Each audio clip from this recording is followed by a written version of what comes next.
Good morning, Healing Through Movement followers. It's me, Shyloe Fayad, coming to you on this beautiful Thursday morning. As you can see, the sun is being reflected a little bit in my glasses today.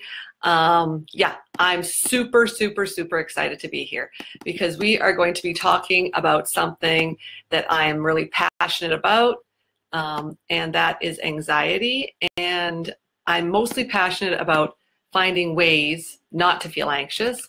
I'm not necessarily passionate about anxiety itself because I don't want any more of it than I need to have at this time in my life. So welcome again. I'm glad you've joined us. We've got about 15-20 minutes here today to talk about what is anxiety and how do you know if you have it. If you are enjoying what you see, or if you're excited about some of the things you learned today, please share this link on your own personal Facebook page. And also, we love likes, we love hearts. I always tell everybody every week, I love hearts so much. It's one of my favorite things to see floating across the screen during these lives. So hello from Pennsylvania. Hello, Patty. Great to have you join us today. It would also be great if people let me know where they're from. Where are you listening from today? I'm in the Okanagan in British Columbia, Canada. I love British Columbia. If you have not been to British Columbia, please come visit me. This is your own personal invite. Come to the Okanagan and come visit British Columbia because it's absolutely beautiful. So I think that's everything I wanted to say. I actually wrote a couple things down today. I don't usually write things down, as you've already seen. I usually just go off the cuff, but today I wrote things down.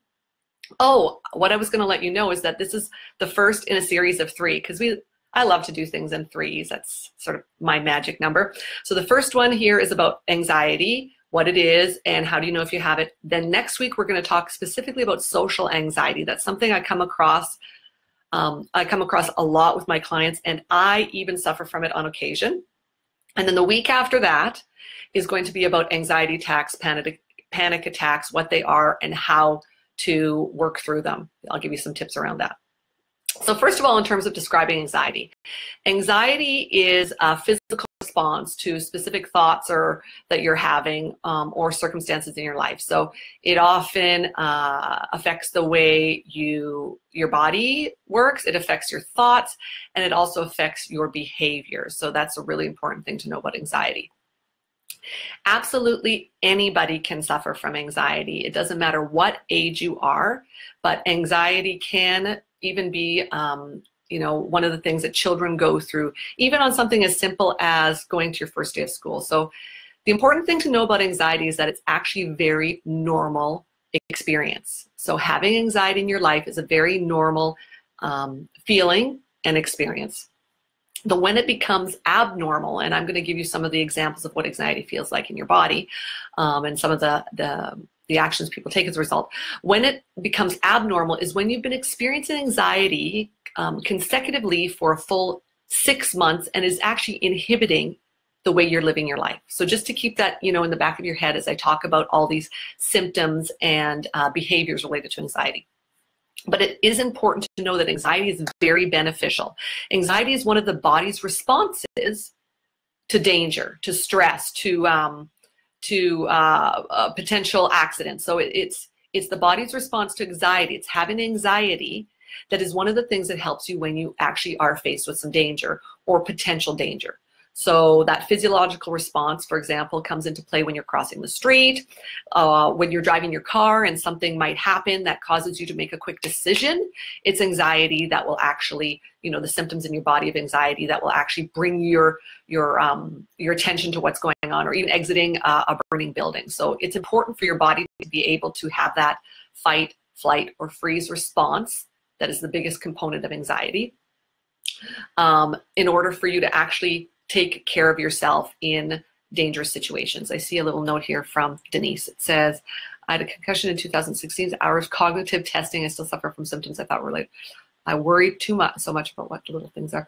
It's wrong because of injury. I was creating anxiety now. Yes, very good. Excellent work, Denise.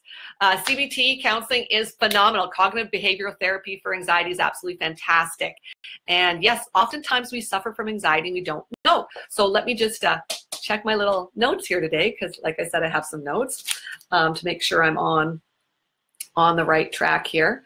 Yes, I talked about, the other important thing to know about, for people who may or may not really realize they're suffering from anxiety, but who perhaps have taken to, drinking in the evenings, or maybe using marijuana.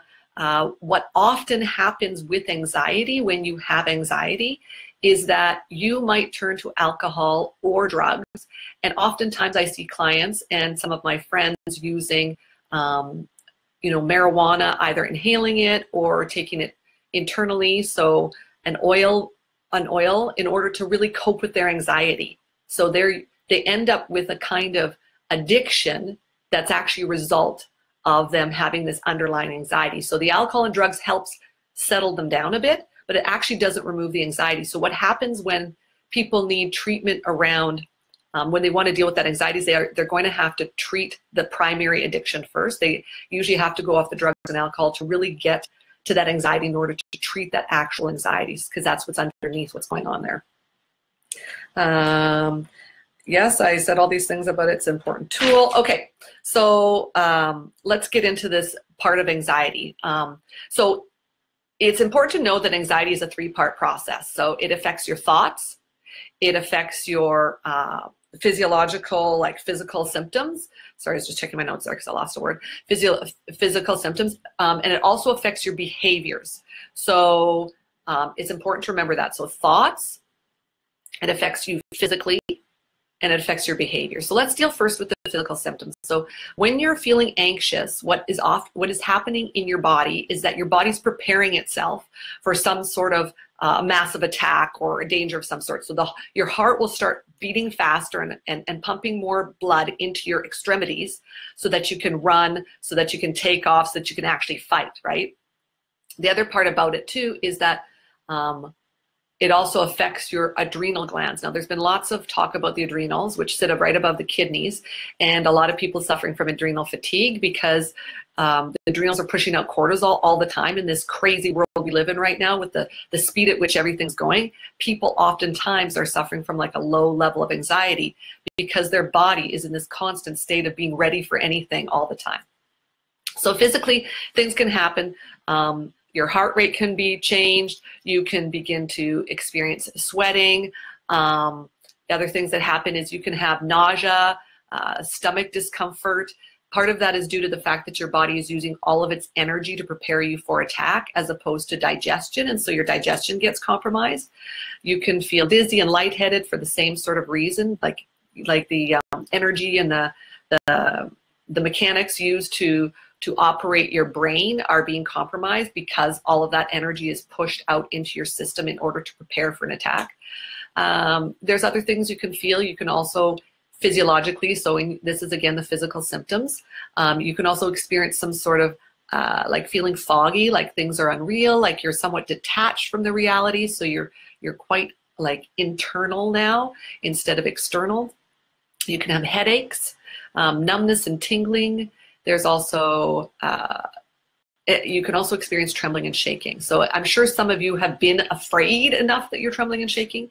Anxiety causes that. And at the same time, like I was saying before, if these are symptoms that that are occurring in your life in a regular way for an extended period of time, this is something that you need to really take a look at and check out with your doctor. So 4 or more of those symptoms I was talking about means that over an extended period of time means that you really need to maybe see a professional to find out what's going on for you. The other thing that happens for anxiety sufferers is it really affects their behavior. Okay, so in terms of their behaviors, actually, yeah, you might avoid certain situations. So, for example, you might social engagements, you'll tend to either say you're coming and then cancel at the last minute, or just not agree to go out and do any social things. You have difficulty speaking out loud in a work meeting. You might pass up promotions for fear of failure. You have excessive fear around making mistakes. You're really almost paralyzed at this thought of stepping outside your comfort zone or of moving up the ladder at work. That you might do things like refuse routine medical and dental work. So you might avoid going to the doctor because you find that stressful. You might not get your teeth taken care of because you're finding that stressful. You could do things like avoid certain places because you're scared you're going to get sick. So maybe you don't want to go into a shopping mall or touch doorknobs, things like that. So there's all different kinds of ways that anxiety can affect your actual behaviors. I'm just going to see what other things I wrote down here in terms of the behaviors. The other thing people might do is they might go to a certain event. You know, when you're suffering from anxiety, you might go out to the event, but you'll leave as soon as possible. And another thing that can happen is you might go to the doctor for blood work, but never get the results. So anything where you feel afraid, you know, any sort of fear, you're going to avoid those circumstances. So even something like one of the things that's suggested for people to really check in to see if they have anxiety or not, or are experiencing long-term anxiety is, you know, if that feeling was taken away from you today, what things would you be doing differently? And that will kind of give you a sense and a better understanding if you suffer from anxiety, if it's actually controlling a portion of your life. The other thing anxiety affects is your thoughts.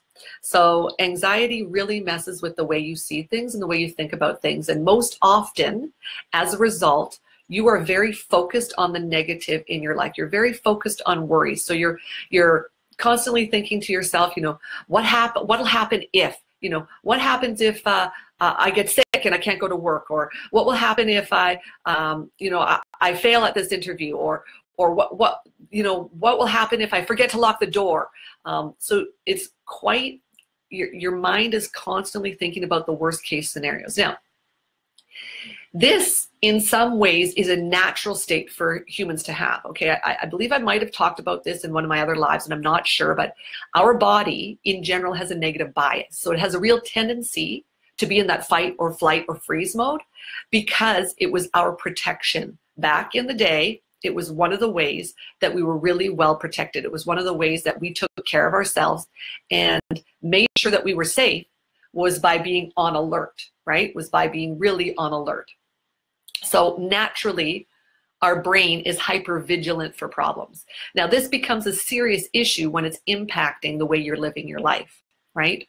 So that's something very important to keep in mind, is if these worried thoughts are something you're waking up with every day, this is something you really need to take a look at, because it's often probably impeding the way you're living your life, right? I'm just going to check my little notes again today. Thoughts. Yes. So just really being afraid of making a mistake, being afraid of getting sick, you know, worrying about if somebody's mad at you, you know, excessive worrying like that is a big sign and symptom of anxiety. Now, just to do a little rewind, just to make sure I'm covering the things I said I cover, I talked about what anxiety was. So it's a physical response in your body. It also involves thoughts and behavior. Okay. And anxiety is normal, like I said. Anxiety is a normal component of being a human being, but when it gets to be that it's affecting our daily living, that's when it's starting to be a problem and you need to get some help. So then I talked a little bit about, the three components of anxiety: that thoughts, the behaviors, and the physical symptoms. So you can look at the live a little bit about that. And now, you know, before I go today, I felt it was really important, even though it wasn't on the list, was to give you another 3 ways of dealing with anxiety. And, you know, some of this is going to be a recap from a few weeks back when I talked about anxiety then as well. But one of the top most recommendations to deal with anxiety, so this is anxiety that you're experiencing as part of daily living, like myself, for example. I'm going to be totally transparent. I'm experiencing anxiety this morning. It's a thing. I woke up anxious. I don't know why. I'm not entirely clear. And if anybody else has experienced anxiety, which I'm sure all of you have, I was laying in bed, racking my brains. Why do I feel anxious? Why do I feel anxious? What is wrong with me? What did I do wrong? Right? And as somebody who suffers from anxiety on a regular basis, that's something we do. We start to analyze why we're anxious. So putting the analysis down, I'm going to give you the #1 top tip that I talked about in the last live, but I also looked up because I was doing research for this live today. Breathing, people. Breathing. Taking full belly breaths is one of the top tips for combating anxiety. And I'm going to tell you right now, this shallow breathing up here is going to increase your anxiety. It just makes your body think, oh my God, we're under attack. That's what it thinks. When you're shallow breathing up here, that's what your body thinks. It's freaking out. So when you can bring your breathing down into your belly, I can't really show you my belly on this live. It would be awkward for me to stand up. Maybe I'll do it another time. When you're breathing into your belly, it naturally begins to relax your body. And really focusing on an extended exhale will activate your sympathetic nervous system and naturally begin to calm you down. So that's what I practiced this morning. And it's not easy, right? It's not easy. What I did this morning, laying in bed, I'm laying in bed, people, in my pajamas, experiencing anxiety as I wake up. I laid there and I breathed into my belly and I counted to 10. And you can be guaranteed by 3 or 4. And I started at 1. I was off thinking about something else. Then I had to bring myself back and count my belly breaths, staying focused on my belly breaths. And I usually do that practice until I can get to 10 without jumping the track, right? So if I get to 1, 2, 3, 4, 5, and I'm thinking about all these other things, I don't start at 6, 7, 8, 9, 10 to finish. I go back to 1. Because once I do a full 10 belly breaths with my attention on the belly breath and on the counting, then everything just slows down. Okay, so tip number 1, belly breathing. Tip number 2, talk to somebody. This is very hard for anxious people. This is hard for anybody who's experiencing any kind of uncomfortable feelings. But one of the top recommendations when I did my research was talk about it. Talk to a friend, talk to a professional, talk about your anxiety. Look at me, I'm talking about it today to all these people I don't know. Being transparent, talking about it. Maybe it looks to you on the outside, oh, it's so easy for Shyloe. She's talking about her anxiety. She's a life coach, blah, blah, blah. She's whatever. No, it's not easy. It's still a challenge for me at times too. I'm a human being just like the rest of you. So I encourage you, yes, maybe on a live, none of you, no, you don't have to do this on a live, right? Just talk to someone about it. Number 1, breathing. Number 2, talk to somebody about it. And tip number 3, which I think is so awesome because it's something I need to work at, aerobic activity. Aerobic activity, because when you are experiencing anxiety, your body is pushing out adrenaline. It's getting ready for some sort of crazy fight. And what you want to do is use up that energy by lightly jogging or dancing in your living room or walking really fast outside, something that's going to use up that adrenaline. And if that's not going to be enough of a motivator for you, I wrote down some things here that I thought might be around the aerobic activity. Maybe some of you that watch Healing Through Movement, you're already doing exercises. Yes, exercises are great. And you want to do something aerobic that's going to get your body moving a little bit more, okay? Because what you want here is the aerobic activity, so that's getting your heart rate up over a specific period of time, is going to burn away stress hormones. Check. That's a good thing. Is going to tire out your muscles. Check. Which also probably will tire you out in general and stop you from thinking worried thoughts. It's a healthy distraction, exercises. It forces healthier breathing. That's another thing. It forces you to take bigger breaths, right? Aerobic activity. And it releases endorphins to improve your mood, which we all know this, people, but a lot of us just don't do it. I would have to say that's like me. So between this live and next live, I'm going to get out there and do some aerobic activity, and hopefully I won't wake up anxious over the next week. That would be great. So that is our time today. I hope you've enjoyed this informative video on what is anxiety and how do you know if you have it. So I gave you a lot of those symptoms. It's normal. So don't get crazy about it if you're experiencing it. But if you're experiencing it over a long period of time, so over 6 months, and it's beginning to impact the way you live your life, that's at the point at which you need to seek help from a professional. Okay? So just making sure I said that yes, over yes. Just my one last little check here. Yes, I did say everything I wanted to say today. So if you like this video, make sure to click the like button. Make sure to share it with all your friends that probably are dealing with anxiety but not talking about it, like a lot of us. Well, and I hope you have a great week, and we'll see you right back here next Thursday at 9:30 in the morning for social anxiety and what to do about it. So I'm going to give you 3 top tips on combating social anxiety. And if you'd like more information, you can reach me, Shyloe Fayad, on Facebook or at Happiness Habits by Shyloe. And for those of you who'd like more information, head on over to Exercises for Injuries for more expert articles and information. And I'm going to say bye now to y'all now. I hope you have a great Thursday, and we'll see y'all next week. Bye for now.